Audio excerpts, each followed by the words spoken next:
We're taking a look at USC's roster today. Going to ask ourselves how they're going to look in 2026. Sometimes we'll have to make some assumptions about who's going to play in 2025 and how that kind of changes how you approach recruiting in 2026, 2027, and the transfer portal and all that. But there's going to be some assumptions made here, so you guys feel free to correct me if you think I'm kind of off base with anything. Any kids that you think I'm underrating, anything like that, just feel free to reach out and let me know your opinions. You know, I'm not a USC fan. I kind of follow USC, but you guys as fans have a way better grasp of the situation. So definitely interested to hear what you guys think about any kids that you think will be contributing in 2026. But with that, very excited to get going here.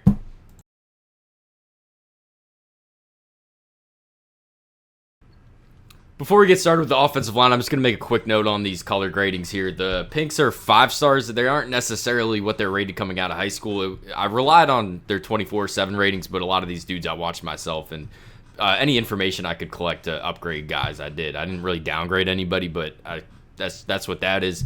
And the NFL eligible, it's more of NFL likely guys that I think have more than a 50% chance, I'll say, to be in the NFL next year. Anyways, getting started with this offensive line. Alani Noah is a guy that I probably also could have listed as an NFL guy. Him and Elijah Page both very well could be in the NFL. I think Elijah Page has a better chance. Noah, guy that's going to be starting in 2025 for them. But John Ray Reed, DJ Wingfield, two guys are losing up front. I'd say there's going to be a lot of starters to replace going into 2026, but I think they just have so much depth. They've recruited so well up front. You see all these names that were 4 stars coming out of high school. A lot of these guys won't be on the roster. I'm telling you right now, you won't have 11 freshmen on this USC roster going into 2026. So a lot of these dudes will transfer, but I have a feeling it's going to be a bit more of a filtration process. The guys that leave are guys that USC probably lets leave and don't really see a future for them in the program. But picking up Pepe in 2026 recruiting cycle, absolutely massive. I think he's a top five prospect in the country. Besides that, Tafa, Dykinov, both guys that are well ranked by the recruiting services. Haven't watched those two personally, but what are you getting with this USC 2026 offensive line? A lot of experiences leaving going into 2026, but I just think they're so deep. They've recruited so well that I don't really see it as an issue. Also, there's a chance Noah and Page come back, and that would be absolutely massive. And Tobias Raymond as well. Having 3 starters return, then I would feel so good about this offensive line going into 2026. I feel all right about it. I think they've recruited well. Ultimately, that's what it comes down to in projecting futures. Is like you just ask yourself, how have they recruited? How's the upside depth? And they certainly have as much upside depth as anybody in the country. Just take a look at the freshman class. A lot of purple names there, and some of these dudes probably could be pink if I watched them. But you guys let me know what you think about this offensive line, and we'll move to the quarterback position now. I think there's a good shot that Jaden Mayava is back on this USC roster going into 2026, but if I had to guess right now, I'd say he's probably in the NFL. But if you ask anybody around college football, any USC fans, really anybody in the know, and you ask them, what's the future of the quarterback position in Troy, everybody's going to tell you it's Hassan Longstreet, and I completely understand why. I love this dude a whole lot. Really think he fits the offense, that a bit undersized, but real good touchdown field, good enough arm, really good athlete. I think he really has everything that Lincoln Riley looks for in a quarterback, and that's why they were so aggressive. But when you're so aggressive in one recruiting cycle for a quarterback, usually the teams, you'll see them kind of slow down the next one just because the amount of energy, the amount of time, and now money with NIL that you throw at a quarterback, recruiting a quarterback of Longstreet's caliber, it's so taxing on a recruiting operation that you kind of have to slow down the next year, and that's what you see a lot of the top teams doing. That's what USC did this year, in my opinion. You saw them; they were very aggressive after Ryder Lyons, but he essentially was a 2027 quarterback because he wasn't going to be on this roster in next year because he's going to be on a mission or something. I think USC's in a good spot to miss out on a top talent like that this year in the 2026 cycle, just because they already have Longstreet. When you look at a team like Oregon missing on Ryder Lyons, it's really puts them in a tough spot at that position just because they don't have the answer. Dante Moore is a bit older than Hassan Longstreet. So going forward, I think USC's in a very good spot quarterback wise, even though they missed out on a quarterback this year. And I say they miss out on a quarterback like Jonas Williams is some bum. He's really not. I think this is one of the more underranked quarterbacks in this 2026 class. Absolutely loved him. I have a lot of USC fans on here. When I watch like a lot of the top ranked guys like Booby Feaster will talk about Mark Bowman, and they're like, oh, go check out Jonas Williams. I'm curious on your opinion on him. Well, like I watch everybody people send me, but I don't make videos on a lot of them because they don't play well. Jonas Williams, absolutely love this dude. I think this is about as good as a quarterback as you can bring in an off year for USC. And what I mean by off year is just one of those years where you can slow down recruiting quarterback because you already have the answer. It's just kind of tough to bring in a top name when you're kind of like log jammed with a guy like Longstreet, who's obviously the future of the program, in front of him. I think this is a great name to bring in, and a lot of times, like you take a look at the names Florida brings in, they're in a similar spot with Lagway. Very young, already established. Lagway is, Longstreet hasn't yet. They kind of bring in a bit more developmental guys with higher upside. Maybe show a trade or two in college.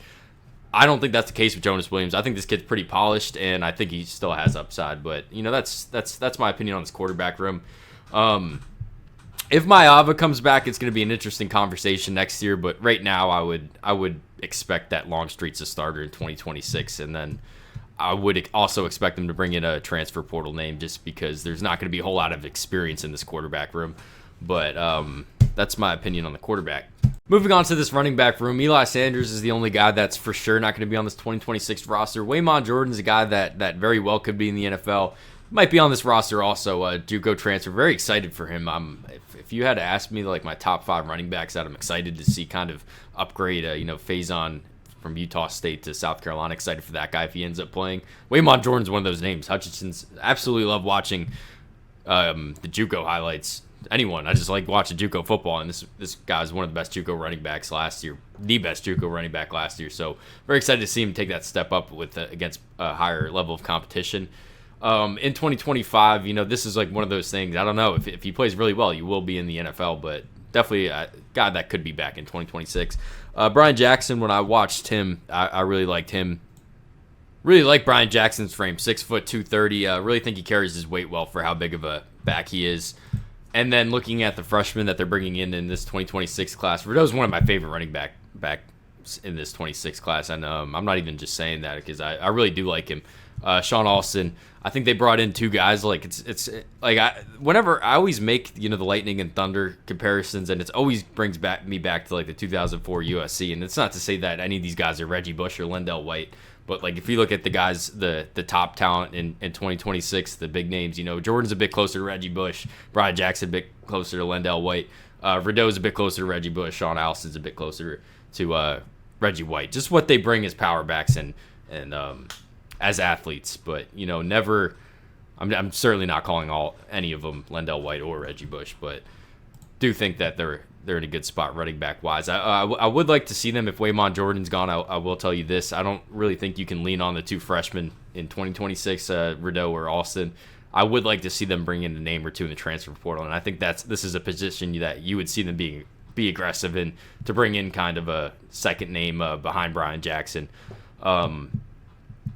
I would expect it to be a senior because going forward, I do feel good about the running back room, but also in 2027 recruiting cycle, you might see them bring in another big name. So it's just one of those positions where you just keep recycling, and you can really never have too many names. And I'll tell you one thing: if you look at some of the other top teams in the country, USC, Notre Dame, Texas, they're just so loaded. They have so many names that you feel good about. I'd say USC running back wise isn't there yet, but bringing in 2 guys of Rideau and Alston's caliber, I do think that's moving in the right way. But moving on to this receiver room, I think this is a group that I feel really good about in 2025, and I feel really good about in 2027. Now, 2026 might be a bit of a gap year for this room, and the reason why I say that is because they're graduating so much production in 2026, and then even Mekhi Lemon and Jacoby Lane, I really don't think you can expect these guys to be back on this roster because there's just going to be too much NFL attraction for both of those guys. I think those are guys that if they're not round 1 guys, they're certainly day 2 guys.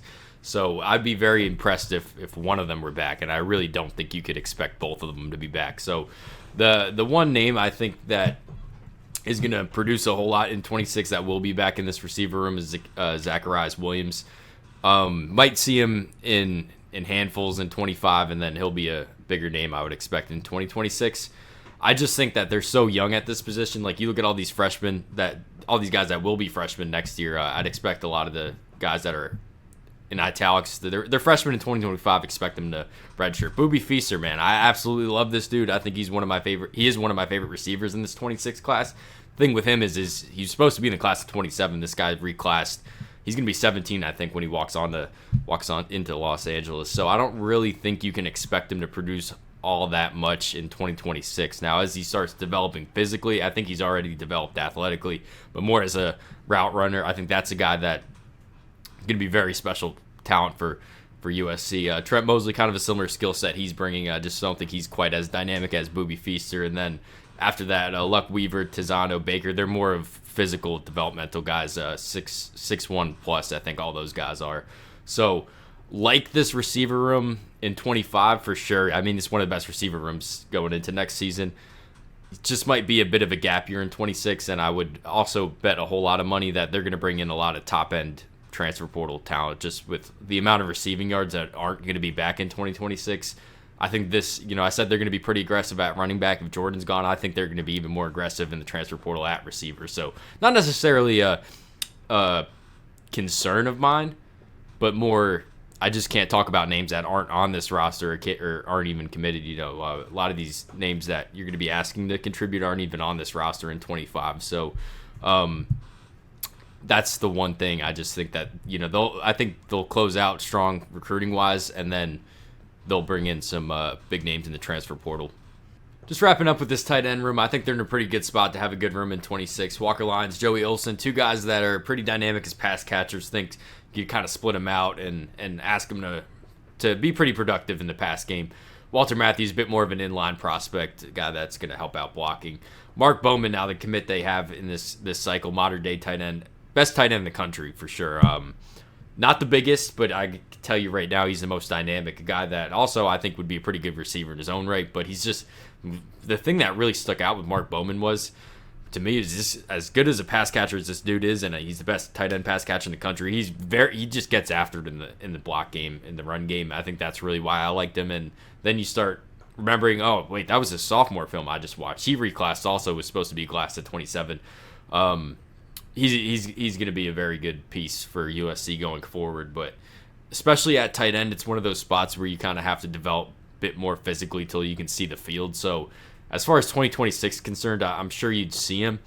I don't think he burns his red shirt in 26, so I think 27 is going to be the first year where we're going to be talking about, the Mark Bowman show at USC or whatever, but definitely in a good spot going forward. It's kind of hard to not be in a good spot when you bring in the best tight end in the country, so very excited to see Bowman, but even the names they have in front of him for 26, you can be in the program for a while at that point. I think you can feel pretty good about this room. My final thoughts of this USC roster, I think they're in a pretty good spot offensively. Ultimately, what it comes down to is the quarterback going forward. And any Lincoln Riley team, I can't really think of any Lincoln Riley teams that were good without a top quarterback in the country. Every team I can think of that was competing nationally, they always had a very good quarterback. So it ultimately comes down to the development of Hassan Longstreet. And if I'm trusting any coach in the country to develop quarterbacks, Lincoln Riley, I really couldn't tell you a dude with a better quarterback track record than him. But for every top 5-star that does pan out, for every Carson Palmer, I think he was a 5-star. There's a Max Brown out there. So any issue that I have with the quarterback room now isn't to do with the evaluations or Hassan Longstreet. It's just the fact that some of these guys don't pan out. It's just part of the business. But like I said, I think you're kind of at a good end of the odds with Lincoln Riley as your quarterback whisperer because he's got the best track record in the country. But you guys let me know what you think about anybody on this USC roster, recruiting wise, anything you guys want to talk about, feel free to reach out. And one thing I will ask would be a big help if you could help me out with some of the formatting stuff. If you like this format, let me know. If you don't like it, any suggestions you guys have, that'd be greatly appreciated. But a lot of these prospects that we're talking about that aren't on this USC roster yet, we have videos up on my channel, so I'd really appreciate if you guys watch that stuff. I'll make sure I make it easy to find. But appreciate you guys for watching, and I hope you have a good day.